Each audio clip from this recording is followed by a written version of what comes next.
Komiði sæl. Í þessu þætti höldum við áfram að fjalla rannsóknir vísindamanna við Háskóla Íslands. Í þetta skiptið beinum við sjónum að fuglum himinsins.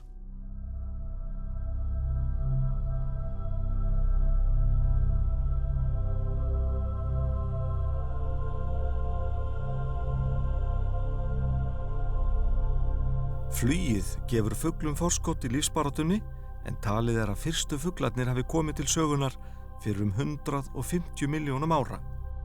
Steingerðar leifar þessara fornu lífvera hafa fundist í jarðlögum í Evrópu. Á Íslandi verpa 70 tegundir fugla. Líf þeirra snýst að verulegu leyti flugið og það heillar auðvitað manninn sem vængjalaus. Fuglar hafa orðið tákn frelsis öll lönd og það gildir reyndar alla fugla, meira og minna. Að þeir hafa orðið tákn þess að geta lyft sér upp og farið, tengist draumnum að fljúga, sem líka draumur frelsi, draumur það að koma spurt úr aðstæðum sínum.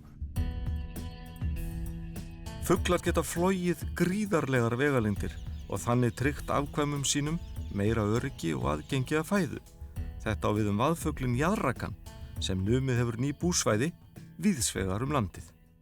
Aldamótin 1900 þá vertu þeir bara á láglendi Suðurlands en hafa síðan farið að verpa á láglendi út allt land. Þessir fuglar sem fara hérna í gegn eru flestir á leið á Norðurland og Norðausturland þar sem jaðrakannar var tiltölulega ný farið að verpa. Það svalur dagur síðla í apríl og í Álftafirði á Austurlandi hafa þúsundir jaðrakanna komið sér fyrir á leirunum eftir langflug frá Evrópu. Tíminn vel nýttur á leirunum til að fylla tankinn. Fuglarnir eiga margir eftir talsvert flug til að komast á varpstöðvar sínar sem eru víða land. Þegar þeir koma til landsins á vorinu þá fer stór hluti stofnsins í gegnum örfáa staði, þannig að við höfum tækifæri á þessum stöðum til þess að skoða stóran hluta stofnsins. Jaðrakann og aðrir fuglar sem verpa nærri norðurheimskautinu kljást nú við örar umhverfisbreytingar sem helgast meðal annars af sviftingum í loftslagi. Þorri útbreiðsla er í löndum þar sem mildara loftslag heldur en hjá okkur og það hefur hlýnað heilmikið núna þessari öld og við getum tengt útbreiðslubreytingarnar svolítið við hlýnun. We see that the flocks like here in Álftafjörður are arriving earlier and earlier every year. We've done some research about this to see if were the same individuals that were moving their arrival dates into the country. And what we found was that the individuals that are individually marked arrive every year in the same date. But the population is getting earlier. So what's happening is actually that the new individuals that come into the population, so the coming generations, they are the ones arriving earlier and earlier. Rannsóknir á fuglum sýna okkur hvernig breytingar lífsháttum þeirra endurspeglast í öllu lífríkinu. We see that Iceland is very close to the Arctic. And therefore it's one of the sites where changes in the environmental conditions are most noticeable. So by studying these systems we can start to understand what's happening and especially how species respond to the changes. Gróður getur breyst af öðrum orsökum en einungis hlýnun loftslags, til dæmis af mikilli beit eða auknum landbúnaði samfara hlýnun. Þessar breytingar geta haft áhrif á varptíma og viðkomu hjá tegundum eins og jaðrakann. Þeir notfæra sér landbúnað, þannig að það geti verið aukinn landbúnaður svona að því marki sem hann hefur aukist nú þegar hafi skapað hagstæðari skilyrði fyrir þá. Eins og staðan í dag þá líklega landbúnaður hafa jákvæð áhrif, en ef hann eykst mikið og ef fuglarnir tapa mikið af búsvæðum þá það mjög líklegt að það muni hafa neikvæð áhrif á fuglana. Það ekki einfalt að fylgja farfuglunum eftir á langferð þeirra og á öllum þeim stöðum sem þeir dveljast á. Út alla Evrópu þar sem þeir eru á veturna þá hafa fuglaáhugamenn augun opin og það hafa vel yfir 1000 manns sent okkur núna athuganir af merktum jaðrakönnum og við höldum þessu saman í gagnagrunnum þannig að við höfum svona kannski náð svolítlum árangri í því hvað jaðrakann varðar að skilja þetta tvöfalda líf farfugla, hvernig afkoma þeirra á sumrin veltur og því hvernig þeim gekk á veturna og öfugt. Jaðrakann ótrúlega fallegur fugl sem sumir segja að syngi í sífellu vattúti, vattúti. Orðið sjálft, jaðrakann, vekur ekki síður athygli en söngur fuglsins.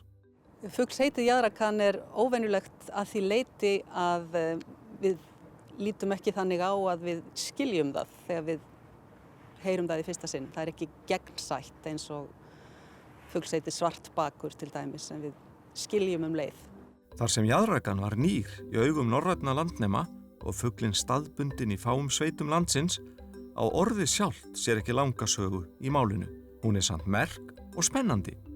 Það til ein heimild þetta í fornu handriti í Árnasafni frá því 1300 eða svo. Þar sem orðið jaðrakárn kemur fyrir. Þetta í þulu fuglaheita, þannig að það kemur ekkert fram hvaða fugl þetta Síðan spyrst ekkert til þessa orðs fyrr en í kringum 1600 og þá fara að birtast alls konar útgáfur í textum. Það jaðraki og jaðraka og jaðreki og jaðreka og svo framvegis.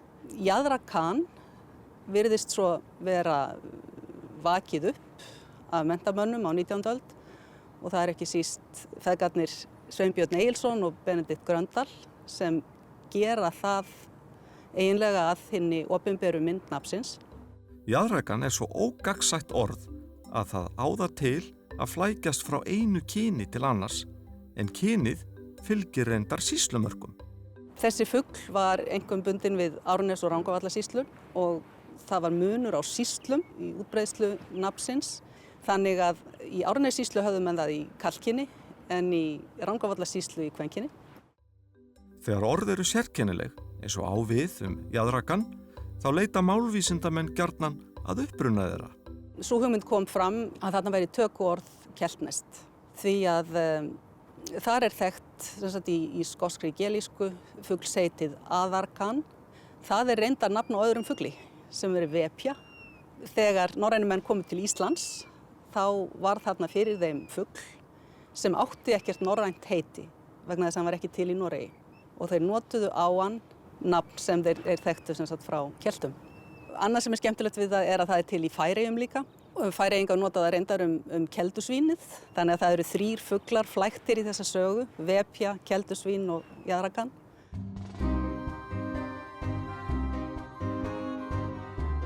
Sumarið gengið í garð og jaðrakanar sem voru á leirunum í Álftafirði hafa dreift sér á varpstöðvar sínar víða land. Ungar eru teknir að skríða á reggjum. Rannsókn vísindamanna háskólans sýnir að fuglar geta í ákveðnum tilvikum hagnýtt sér hlýnandi veðurfar. Þannig hefst varp jaðrakana fyrr að vorinu í hlýrri árum, líklega því að gróður þá meiri og kemur fyrr. Útilokað að sjá hreiður þeirra í landi sem þessu með berum augum.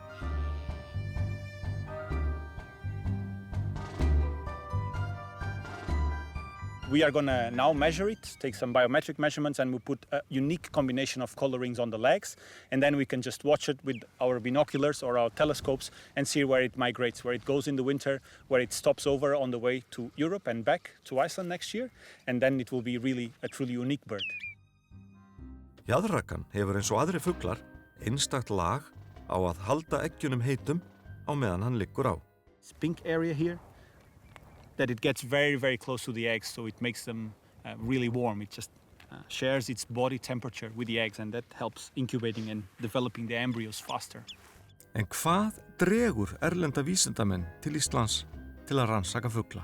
Iceland is an amazing country and it's very famous for its geology, volcanoes, also glaciers. But I think the biodiversity is something that people should realize that's very valuable as well. And you can see here these migratory birds that come every year to Iceland to breed, have their young and make more life as a precious resource in many, many ways that you have as well as the geology in this country. My feeling is that people don't realize the gems they have here, the precious value that is the biodiversity they have, the connectivity they have through these birds to other parts of the world. Some of them go to West Africa, Europe, some of them like Odin Chani go to Peru, and it links Iceland all across the globe. So they should really, really appreciate that. Here we go.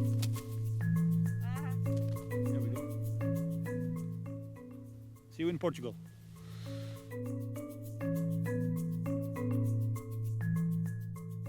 Vorið kemur fyrr á norðlægum slóðum en það gerði fyrir öskri öld. Frostdögum af vetrunum og óvinnu köldum dögum hefur fækkað. Heitir dagar eru tíðari. Jaðrakan kemur fyrr á varpstöðvar með hverju 9 ári. Rannsóknir á honum og öðrum farfuglum hjálpa okkur að skynja og skilja afleiðingar hnattrænnar hlýnunar. Farfuglar fljúga jafnvel milli heimsálfa. Margæsin leggur til dæmis mikið á sig við að komast á varpstöðarnar. Hún leggur í hann frá Írlandi, hefur viðkomi á Íslandi og flýgur yfir sjálfan Grænlandsjökul á leið sinni til Kanada. These are small birds of maybe 1.5 to 2 kilos, flying at 5,000 meters across the Greenland ice cap, flying 2,500 miles. Clutches, the females are laying clutches in the Arctic that might be 20% of the mass they have when they leave Iceland. These are doing extraordinary things, and we still really don't know quite how they're managing to do it, which is why we're doing all this research. Það raunverulega mjög einstakt að þessar litlu skepnur ná að fljúga þessa 4.500 kilometra alveg norður á Hjara, þar sem það verpa. Við vorum þar síðasta sumar og það afskaplega lítið fyrir þær að bíta og brenna. Ef rannsóknir á margæsum eiga að skila viðunandi árangri, þurfa mennirnir að fara nánast sömu leið og þær.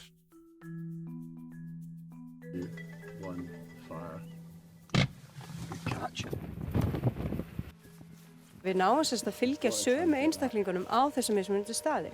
Og við erum bæði að taka eins og þið sjáum núna sýni, blóðsýni og fjaðrasýni og úr þessu sömu einstaklingunum sem við náðum á Írlandi og merktum á Írlandi og erum að endurná hér á Íslandi og í þessum leiðangrum okkur til Kanada hefur verið að sjá þessu sömu fugla og við erum að taka sýni úr á þessum mismunandi stöðum. Meltingarfæri fugla eru fremur létt til að auðvelda flug, auk þess sem aðlugun þeirra flugi gerir fuglunum kleift að nýta fæðu hratt þegar þeir eru á viðkomustöðum. En saur fuglana getur sagt merkilega sögu. Right now I'm collecting their fecal matter after their catch so that we can measure their stress level and the hormones. And then we do collect their poop also when we observe them from a distance too, just so we can measure how this is changing and how they're being affected. Fæðuval margæsa segir til hvort hlýnun í andrúmslofti valdi breytingum á aðgengi þeirra af fýsilegri fæðu. You don't see it as much in Iceland, but in Ireland these birds really like seaweeds and a marine grass called eelgrass, Zostera. And it turns out that this is really, really important, and we can look at the amount of Zostera or marine vegetation in their diet. And from that we know that these marine proteins are key to their annual cycle. And in fact, marine protein in Ireland translates into young in Canada. So they carry the legacy of this marine feeding in Ireland right the way through their cycle. And the same happens in Iceland. The birds that get most marine feed in Iceland tend to be the ones that are fatter and tend to be the ones that come back with offspring. Kvenfuglarnir, að þeir liggja á eggjanum, ungunum út og þurfa svo að koma ungunum einhvers staðar í fæði. Og það bara meirinn að segja það á þessum svæðum þar sem þú ert á arktísku túndunni, þar sem ekki mikið fæði hvað sem Þannig að litlar breytingar verða stór mál fyrir þessa fugla.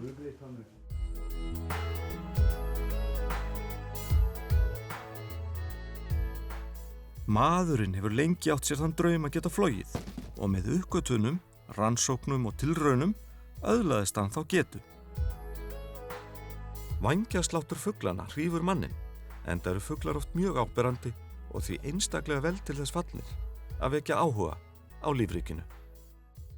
Sumarið 2015 hlaut ég styrk úr nýsköpunarsjóði námsmanna hjá Rannís ásamt Heiðdísi Ingu Hilmarsdóttur, vinkonu minni, í vöruhönnun. Við ákváðum að búa til námsgagn sem myndi kynna fuglana fyrir börnunum í gegnum leik.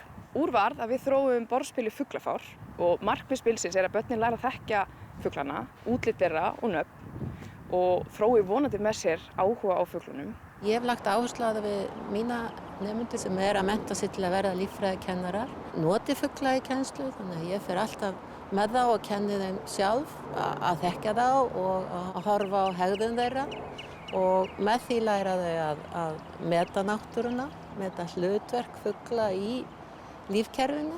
Hér á Íslandi þá eru fuglar nánast einu villtu dýrin sem við sjáum og þeir eru ofboðslega stór hluti af dýraríkinu. Þannig að þeir eru alveg frábært tól í náttúrufræðikennslu. Og með því að kenna börnum fuglana að það áttaði sig svo vel á mikilvægi þeirra innan vistkerfisins en jafnframt að læra þau að njóta náttúrunnar og virðan í leiðinni sem ekki síður mikilvægt.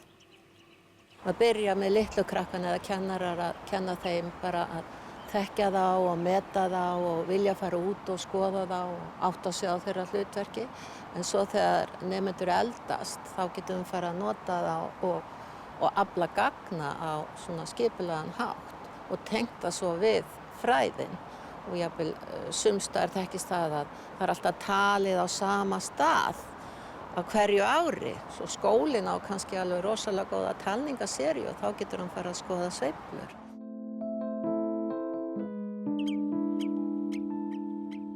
Þótt fuglarnir séu óneitanlega fallegir, þá augljóslega ekki allt þrifalegt sem þeim fylgir.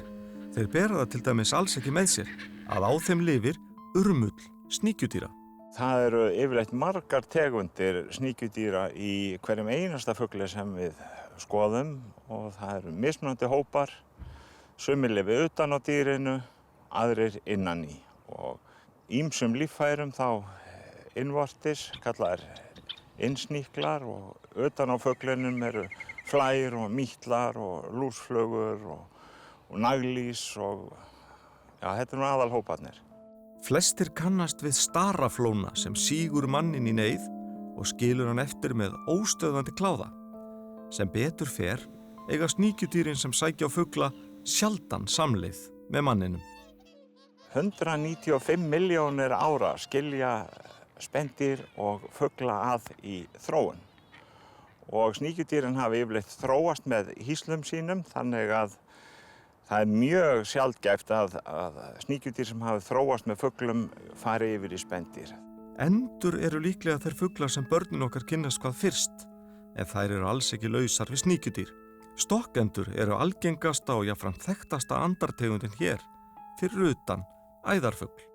Og þú þarft yfirleitt ekki að fara langt. Heldur bara að byrja jafnvel að fara á tjörnina í Reykjavík að þú ert hér og víða eru svona tjarnir þar sem við erum með endur. Og það er líka auðveldast að byrja að læra þannig að þekkja fugla, að hafa það svo nálægt þér og þú þarft ekki að öfluga sjónauka. Sundmannakláði tengist andfuglum eins og stokkönd, en sjúkdómurinn er einn örfára þar sem sníkjudýr fugla leita í menn og önnur spendýr. Byrjunin er kannski rétt hjá Deildartungu í Borgarfirði, rétt fyrir tæpum 100 árum, þá er verið að lýsa ummerkjum sem eru greinilega sundmannakláði. Það var vandamál hér árið 1997 í fjölskyldu húsdýragarðinum þegar að börn sem voru að vaða þar í sérstakri vaðtjörn og leika sér, þau fengu kláðabólur á þau svæði líkamanns sem að dýpt hafði verið ofan í vatn. Og þessar kláðabólur orsakast af lirfum sníkjudýrsins sem að lifa í vatninu, bora sig inn húðina og valda ónæmisviðbrögðum. Það hefur komið í ljós að þessi sníkjudýr eru mjög algeng á Íslandi. Við höfum fundið út að þessi tegund sem var að valda þessum skaða niður í fjölskyldu húsdýragarði, hún kemur úr grágæs og við erum búin að lýsa henni nýrri tegund fyrir vísindin. Karl Skírnisson og samstarfsmenn hans hafa fundið fjölmörg ný sníkjudýr í fuglum við rannsóknir sínar á síðustu árum. Við höfum fundið aðrar tegundir og lýst nýjum tegundum fyrir vísindin bæði úr toppönd, úr álftinni íslensku. Við höfum fundið aðrar tegundir í stokköndum og dugöndum og þegar allt er talið þetta hátt í 10 tegundir sem við höfum verið að finna og flesta þessar tegundir voru áður óþekktar í vísindaheiminum.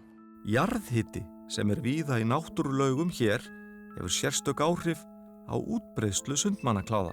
Við erum búin að skoða dálítið mikið sundmannakláða í landmannalaugum þar sem að kerfið á yfirsnúning, það er upphitað og það hefur nú gjarnan vandamálin á sundmannakláða hafa fyllt svolítið hitastigi, annaðhvort verið í grunnum vötnum sem að hitna í sumarhitum eins og dag eða þá að kerfið er hreinlega vermt upp með heitu vatni eins og inn í landmannalaugum.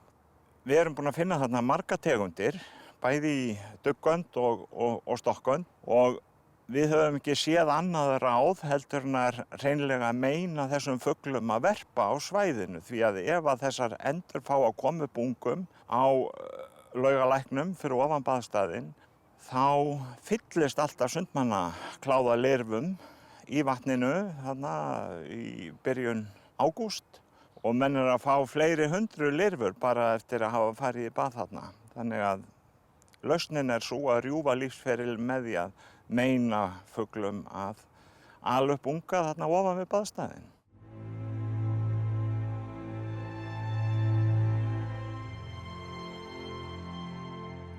Rannsóknir á fuglum auka skilning okkar á þróun tegunda og einnig mikilvægar til að treysta velferð stofna sem á undanhaldi. Á Íslandi eru 30 fuglategundir á válista. Himbriminn í hópi þeirra en hann verpir nær einvörðungu hér utan Ameríku. Nú eru stundaðar rannsóknir innan Háskóla Íslands á himbrima sem miða meðal annars að því að komast að því hvar nákvæmlega fuglinn heldur sig yfir vetratíma.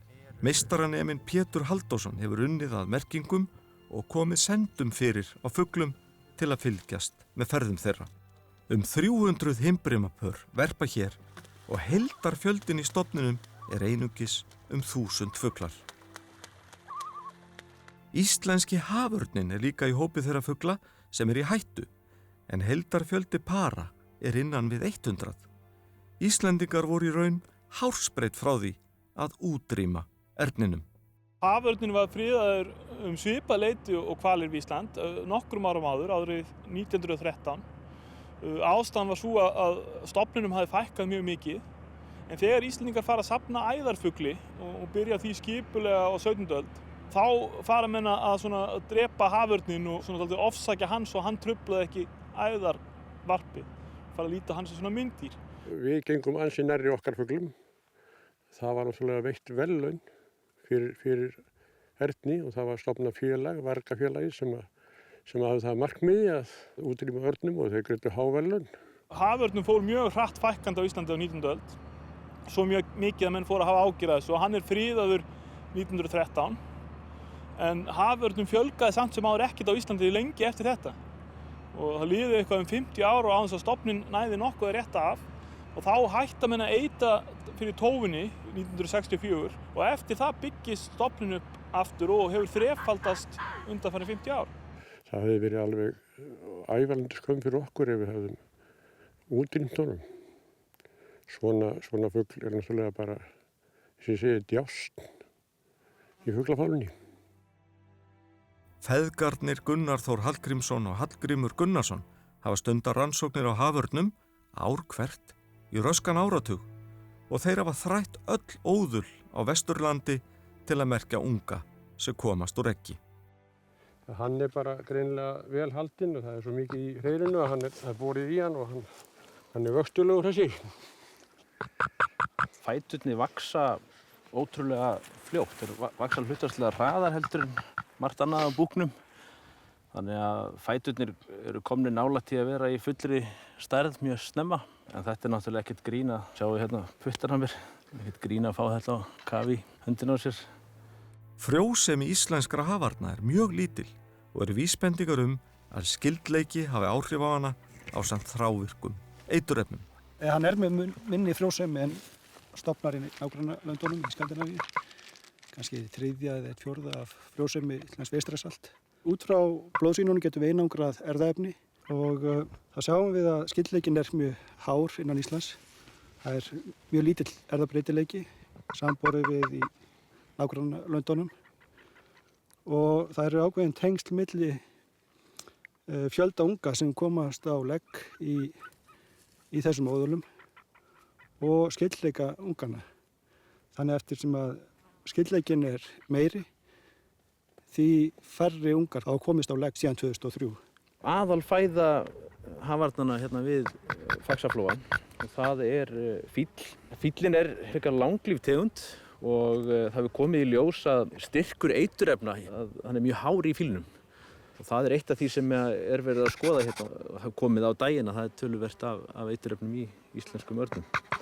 Þessi arnarstofn sem á Íslandi, hann alveg gríðarlega góður efniviður fræðilega séð. Og það fyrst og fremst út af því að saga hans mjög vel þekkt og hann gríðarlega vel vaktaður.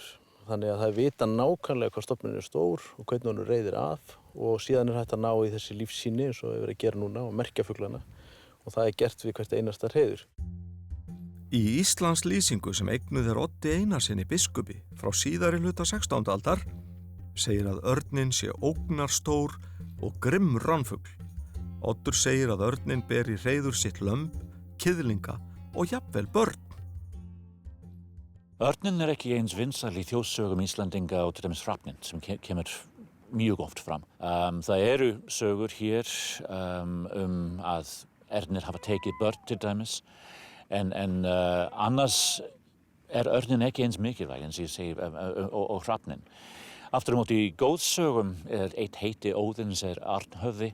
Hann breytir sig í örnsformi þegar hann flýgur í Jötunheimar og líka þegar hann kemur tilbaka. Óðinn og Loki eru einasta guðir sem karlkynsguðir sem skipta sig, sem breyta sig inn í fuglabúningur. Örninn er mörg 100 ára gamalt tákn. Hann var fugl Seifs á Ólympsfjalli. Hann hefur táknað þann sterka, þann sem ræður og þann sem sigrar í mörg 100 ár. Það heitir stjörnumerki eftir hún, stórt stjörnumerki. Var á 19. öld þá var það gjarna tákn konunga valds nýlendutímans. Örninn kemur fram á hjálmum frá vikingatímabilið. Þannig að örninn var greinilega mjög virt fugl, konungur fuglana sem leyti. Það er til gamalt kvæði eftir Grím Thomsen þar sem örn og fálki tala saman í kvæðinu og fálkinn hælir sér af því að vera fugl konunga og örninn hæðist á honum fyrir að láta temja sig, láta setja hett á hausinn á sér og láta fara með sig eins og húsdýr. Segist aldrei hafa veitt fyrir neinn. Tilvist okkar mannana er háð náttúrunni og það sama á við haförninn og aðra fugla. Rannsóknir á fuglum skipta okkur því miklu máli. Ástand fugla endurspeglar ástand vistkerfa sem við öll reiðum okkur á. Í lokaþættinum okkar ætlum við að fylgjast með rannsóknum á krabbameini. En 3/3 Íslendinga fær krabbamein einhvern tímann á lífsleiðinni.